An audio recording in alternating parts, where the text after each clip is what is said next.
We're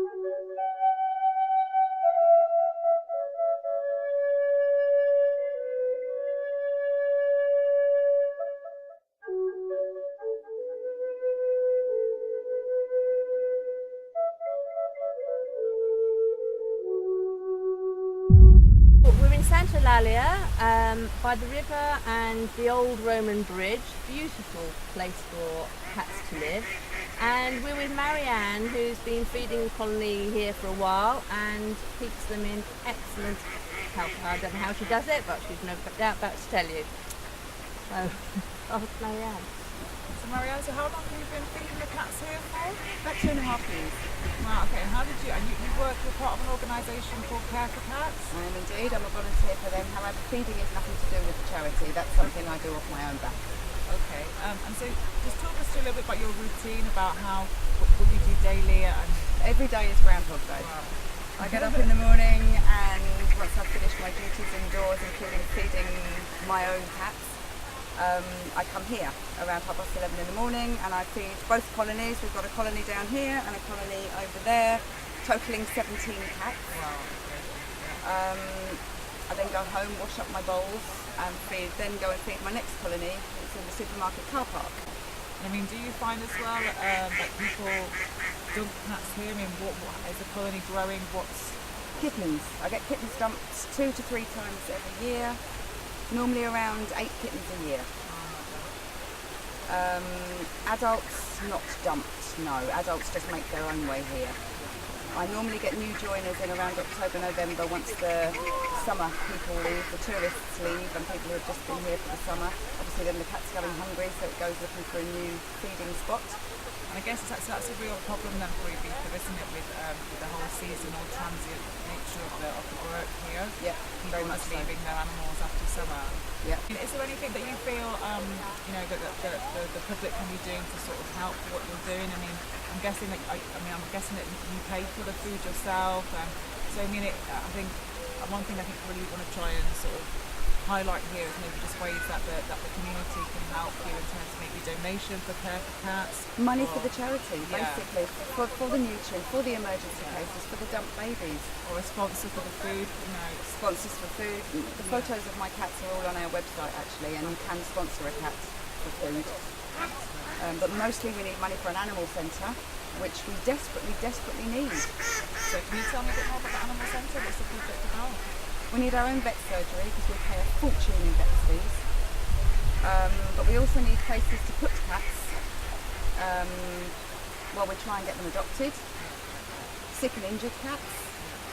We don't have enough fosterers, we don't have enough foster homes, and therefore a few people end up taking them all. And it's not fair. It's not fair on the animals, it's not fair on the person. Yeah, it's a lot of stress, wasn't it, for those individuals who are volunteering. Very much so, yeah. So money is the main thing, then we can get our own animal centre and then we won't have such a big problem. And the bills will be lower because we won't have all these big vet fees.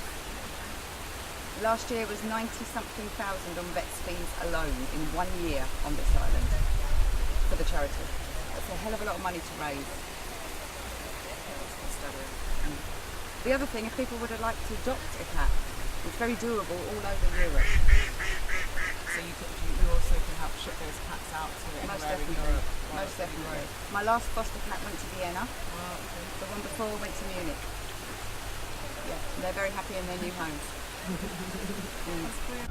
So, I brought you out here so that you could meet Jackie Bernier, who's in charge of our fostering and adoption programme, answering messages non-stop on the computer. So many come into the Facebook page on a daily basis, and it's almost a full-time job fielding those.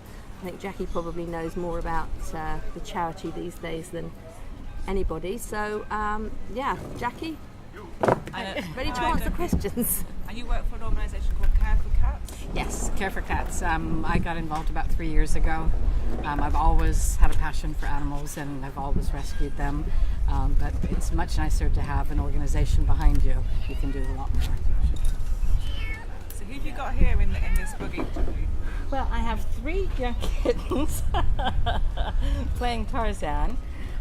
They were dumped when they were less than 3 weeks old at one of our managed colonies. and the caretaker there immediately brought them to me for foster care. So I will take care of these little ones until they're 8 weeks old, and then they'll get their first vaccine so that they have some protection before they go out into the world. There's a lot of horrible viruses that have devastating effects on unvaccinated cats and kittens. And then we try to find them a permanent home. So what sort of diseases then are sort of big in Ibiza? What should people watch out for in terms of vaccination? Well, one of the worst is panleukopenia. It has about a 90% death rate in kittens and about 50% in adult cats. There's no cure for it, there's no treatment for it. All they can do is treat the secondary infections, which show up as diarrhea, vomiting, lethargy, and so they get treated with antibiotics and things for that, and you just hope to keep them alive long enough for their body to fight the actual virus itself that's causing all of this.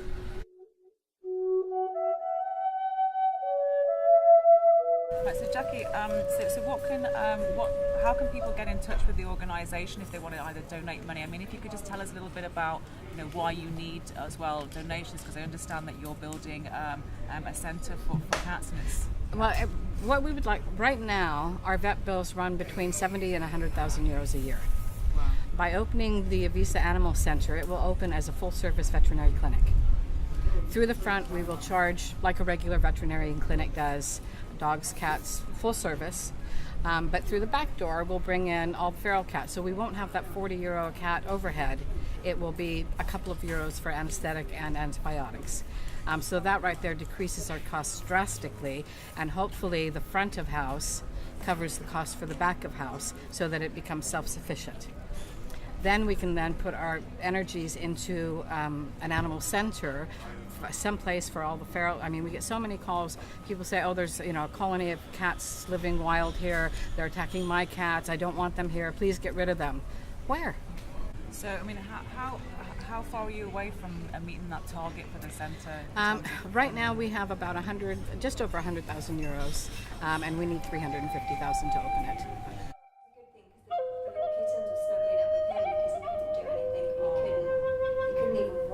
So thin, he could barely stand up. I mean, I just think if the people, the cruel people that actually did that to him, if they could actually see the amount of time it's taken for you to take out of your life to care for that cat, and the amount of people that have been involved in his aftercare. I mean, if they could see that, I just hope that they would realise just how really awful and how many people's lives it's affected actually. It's a domino effect on just by one cruel act. I mean, it's Because it doesn't just affect mine, it's the vets. It's an emotional ride. It's an emotional ride for people that meet him. And then it ends up costing loads of people money. We had 3,000 euros donated for him, and it still wasn't enough. It's selfish and really wicked act. It is, and then you get people. I had people sending me emails telling me to put him to sleep and that I was cruel and I'm doing this for publicity. Oh dear. And it's like you're exposing the cats, and it's not. You're just trying to raise awareness. Absolutely, and to save his life. I mean, what's I did think he was going to die. I was crying to my boyfriend a lot. I was like, I don't think he's going to do it. But I think, apart from all the medical care and everything, I think just spending time with them makes them want to live. Like, if he wanted to die, he would have died. If he wanted to give up, and that's what Amanda says. She's like, he doesn't want to die. I don't know. I would have died. He was in so much pain. Just a lucky boy that he's found you, huh? So yes, well done with all your work and efforts. It's amazing. Respect to you. It was Amanda that gave him to me, so I have to thank her. Care for Cats, brilliant organisation, well done. They're a really good organisation.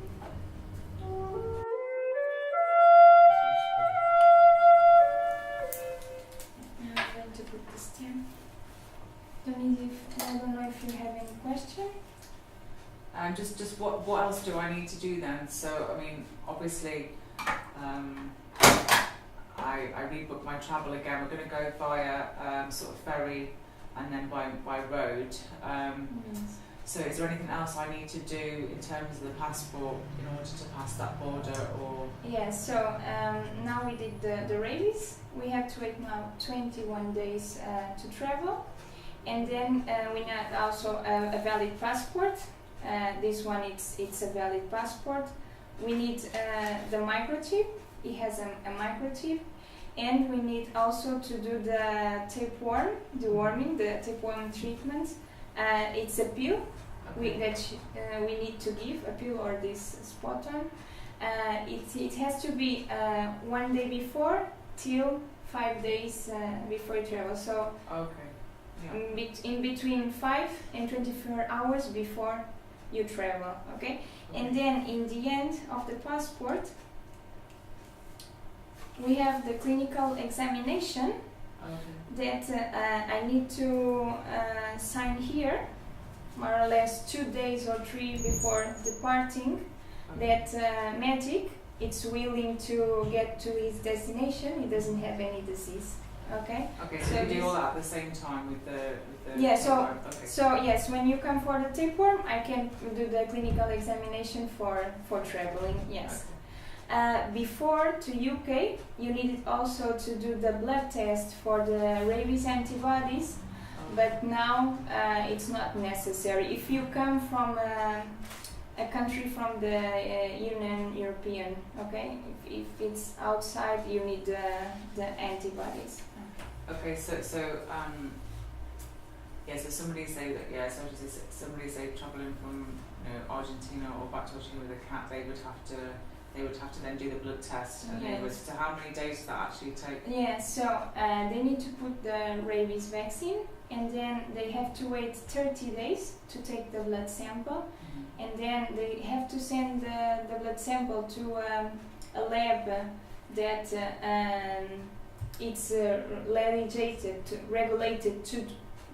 It can do this blood test, okay? Because not all the labs they can do this blood test, okay? And after that, more or less 2 or 3 weeks to have the result, and then you can travel. So you have to think about that you need 2 months, before traveling from a country.